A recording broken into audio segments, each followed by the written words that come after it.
Welcome to Mr. Pratt's Physics. In this video, I'm going to go over the solutions to your homework assignment on Hooke's law and elastic energy. We'll start with this graph of the data that we actually had in the elastic energy lab, part 1. In that lab, you found that the force applied by the spring when it was stretched some amount from its equilibrium position was given by the equation the force of the spring equals 5.82 newtons per meter times the amount that it was stretched plus 0.042 newtons. In fact, the general form of that equation for any spring that we might have measured would simply be the force of the spring is equal to K times the amount that it stretched plus some other force, some additional force, F0. K in this equation is called the spring constant, and it represents how much force is applied by the spring for each meter that it is stretched. Or vice versa, using Newton's third law, you could also see that that could be described as how much force has to be applied for each meter that you stretch the spring. The F0 term is called the loading force, and it represents the minimum amount of force that has to be applied to start stretching the spring. Now, many springs that stretch and compress don't have any loading force required at all. And in fact, a vast number of springs have loading forces that are small enough that it can be ignored. If that's the case, then the force applied by the spring simplifies to just the force of the spring is equal to K times delta x, where delta x is that amount of stretch. Actually, oftentimes you'll see this equation written as simply F equals K times x, where the variable x is used instead of delta x, even though technically the latter is a more precise way of writing the equation.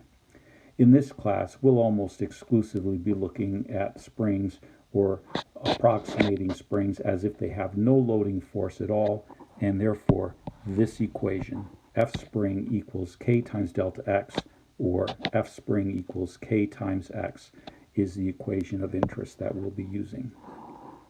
So here are the couple of problems that we had to practice this.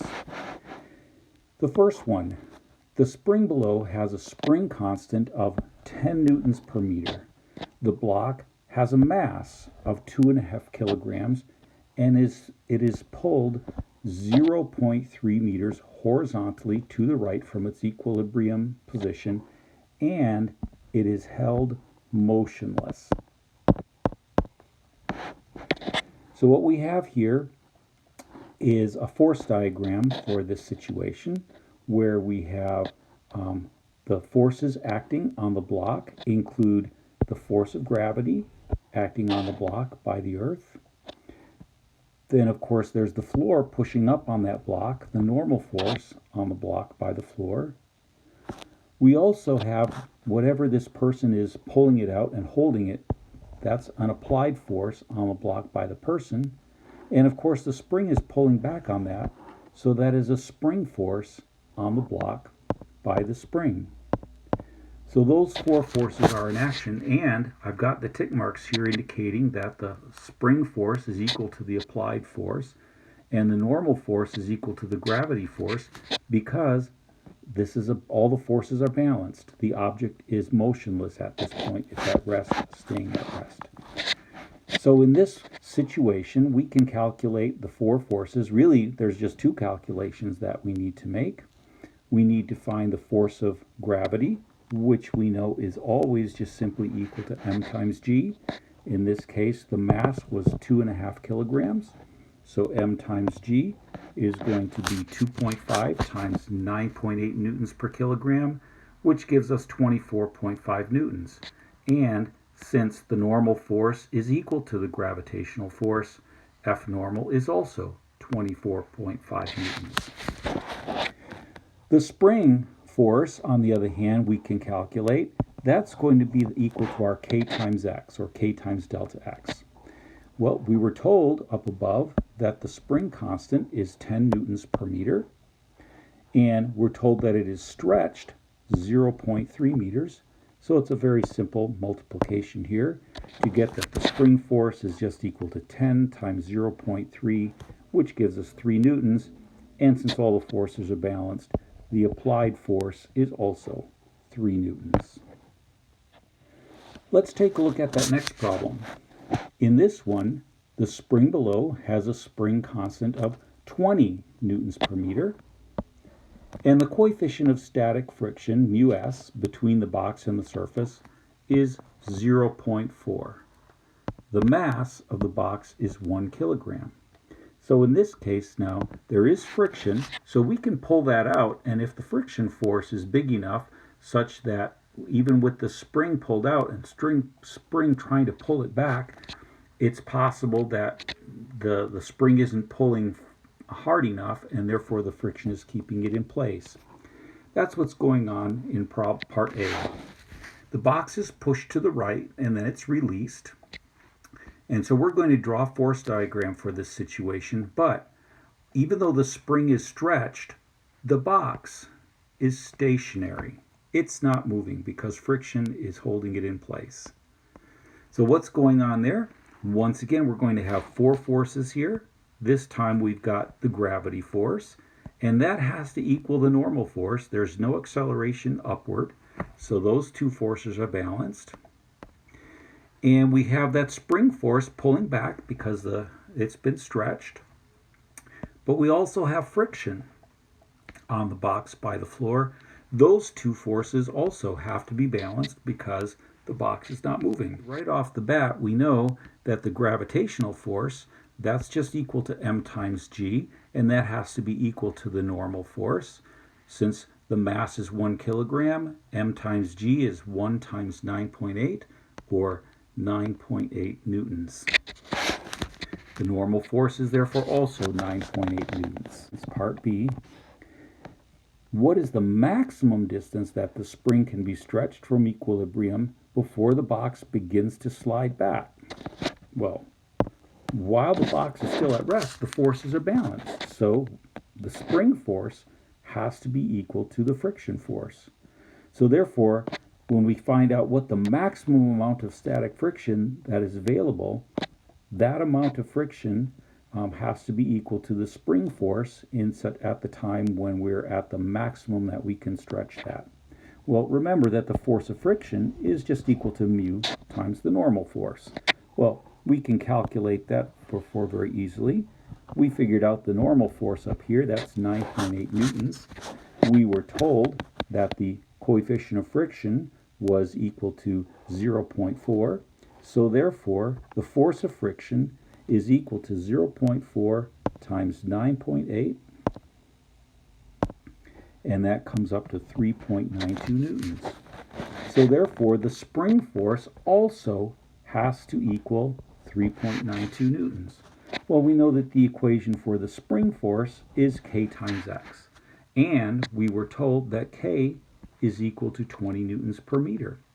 So let's plug in the various numbers that we have here, and we can see that the spring force, 3.92 newtons, is equal to K, that's 20 newtons per meter, times X. That's how far we're stretching it here.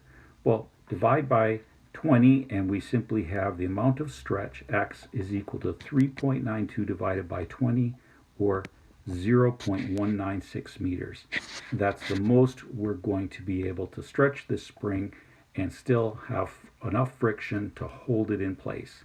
If we pull it further than that, the spring force is going to be too big and it will start pulling back. If we pull it less than that, well, remember, static friction is such that we only have the amount of force that were needed. This 3.92 represents the maximum amount that friction can actually deliver, and therefore if we stretch it less than 0.196 meters, why, we'll still have balanced forces and the box won't move at all. Now let's take a look at part C. In part C, we're going to have to do some review about the energy of this situation. When the spring is stretched too far, so beyond that maximum of 0.196 meters, the spring is going to be pulling back, so the box is going to end up going back, pulling back. Now, it will pull back and it will get to the point where the spring is at essentially its equilibrium position, but since it's already moving, it will continue moving until now the spring is compressed somewhat. Well, at that point, then they will finally get to a point where it slows down and comes to a stop, but now the spring is compressed, so it's going to push it out, and so we'll end up having some push. The box will go back out. As the box goes back out, the spring at first gets longer enough just until it gets to the equilibrium point. When it gets to the equilibrium point, it's still moving, so it will continue moving past that, and it will stretch some more again. It will stretch out, and as it stretches out, the box will slow down. It will get to a point where it comes to a complete stop again, but now the spring is stretched, and so it will start pulling it back, and we'll see it oscillating back and forth. Well, if there was a truly frictionless surface, theoretically, you could have this box oscillating back and forth indefinitely. Of course, in this situation, we're even told that we do have friction, so what's going to happen along the way is our spring energy, which is going to be transferred into that the spring energy, otherwise known as elastic energy that we talked about before, is going to be converted into that storage mode of kinetic energy. But also, because of the friction, we're going to have an increase in that dissipated energy that we sometimes call dissipated energy, thermal energy, or most often in our class we call internal energy. So the internal energy will be increasing as it is moving back, as well as the kinetic energy is increasing and the elastic energy is decreasing. But it will get to a point where it's at that equilibrium point, at which point now it's going to start slowing down as the spring is compressed, and we will have elastic energy getting bigger again, kinetic energy getting smaller, but also that internal energy, because of the friction, will continue to increase in size.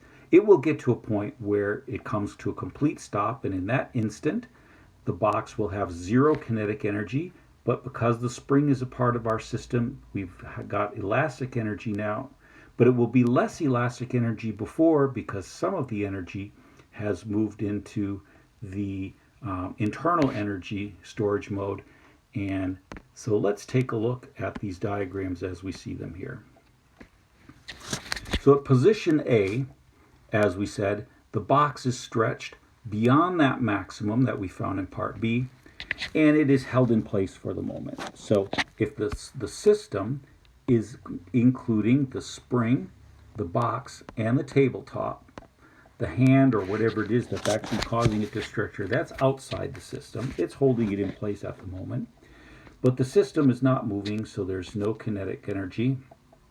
Actually, in this case, whatever gravitational energy there is, we're on a flat surface, so it's not going to be changing. So I've chosen to not include gravitational energy in any of my diagrams. Of course, you could put that in there and just make sure that it's the same in each one of your diagrams. But we start off with all elastic energy because there's energy stored in the spring. Now, once it starts moving, as we said, the elastic energy at first is going to decrease some, while the kinetic energy increases, and then there's also going to be some internal energy because of the friction causes things to heat up a bit, and this is energy that is no longer useful for doing anything, but it has heated up the box a little bit and the floor. So that's where we are in our second position B. Now, at position C, the box has passed its equilibrium point, so now it has moved all the way over to the left, and the spring is compressed at some amount. Now, notice I've included more elastic energy at position C than there was at position B, because this is the maximum that it now is compressed. It's not moving at this instant in time, so there's no kinetic energy. But the internal energy is bigger than it was at position B because friction has continued to cause energy to be transferred into that internal energy storage mode. Well, once it gets to its maximum position of port C, or maximum compression there of of position C, it now starts moving backward to the right, or back outward. And as it does so, the elastic energy is going to decrease. So notice I've got a smaller amount of elastic energy. And also the amount of kinetic energy is increasing.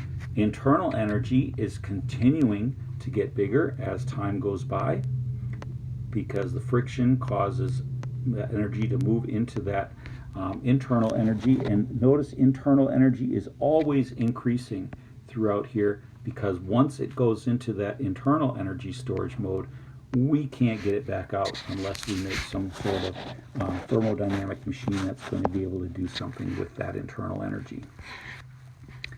Finally, we come to a point at position E where we've said the box has moved past the equilibrium point. So notice it started out here, it came to the left, and now it's going back up to the right. But it's not going to end up going back as far as it had, because there's going to have to be less elastic energy because of all this internal energy. But it has moved past the equilibrium point, but this also specifies that it's come to a stop. In other words, it went far enough out from that equilibrium position that the spring is stretched. And with the spring being stretched, now it comes to that instantaneous stop, but it didn't stretch far enough so that the friction that's actually available there is enough now, once it came to a stop, to actually keep it stopped there. And so therefore, although there is some elastic energy still in the system, it's not moving. We've got the internal energy has increased to this point here, and our analysis of what's going on with the energy in this situation is complete. So if you want a complete explanation of this, you'll want to take a look at the solutions that have been posted online, where they have, if you want to take a little bit more time to look at what's going on in this situation, you can read what I've written there for those solutions.